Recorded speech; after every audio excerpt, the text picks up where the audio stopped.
આજે પત્રકારો આવ્યા હતા અને જે ઇન્ટરવ્યુ મેં આપ્યું એમાં કાંતિભાઈ અમૃતિયા અને ગોપાલભાઈ એકબીજાને ચેલેન્જ આપે છે.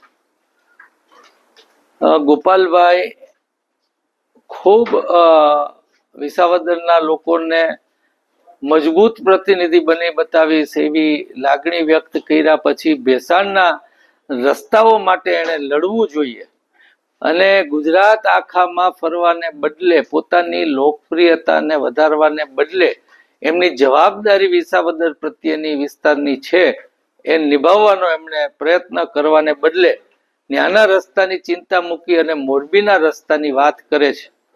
અને મોરબીના રસ્તાની વાત ભૂલાવવા માટે કાંતિભાઈ એ ગોપાલભાઈને ચેલેન્જ કરે છે કે લડવા આવો ને જીતો તો 2 કરોડ રૂપિયા લઈ જાઓ.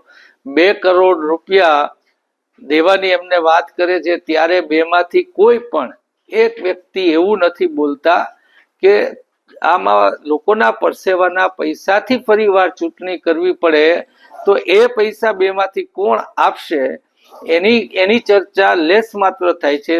લોકોના રસ્તાની ચર્ચા ને કોરાણે મૂકી અને આવી વાતો થાય છે. જ્યારે આવી વાત થાય ત્યારે મારે એ પૂછવાનું રહ્યું કે મને બધા પૂછતા હતા કે તમારી આમાં સલાહ શું? સલાહ કાંઈ નહીં.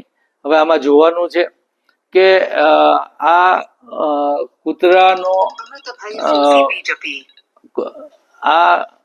કૂતરાનું ભસવાનું હતું કે સિંહની ડણક હતી અને સલાહ આમાં ન હોય. સલાહ મારી તો લોકોને છે કે તમે સમજ્યા કર્યા વગરના લોભ લાલચમાં આવી અને કોકના વાતો સાચી ખોટી વાતોમાં આવી અને તમે જે મત દેતા હો છો ત્યારે તમારા પ્રતિનિધિઓ આવા બનતા હોય છે. એ તમે મોદીજીના પ્રભાવમાં આવી કે કેજરીવાલજીની વાતોમાં આવી અને જે કરતા હો એનાથી આવા પ્રતિનિધિઓ મળતા હોય છે. અને ત્યારે સલાહ આમાં ન હોય કેમ કે તેજીને ટકોર હોય અને ગધેડાને પાટું મારવાનો કોઈ અર્થ ન રહે, પગ બગડે. માટે સલાહ દેવાનો કોઈ પ્રશ્ન નથી. લોકોએ સમજવાની વાત છે.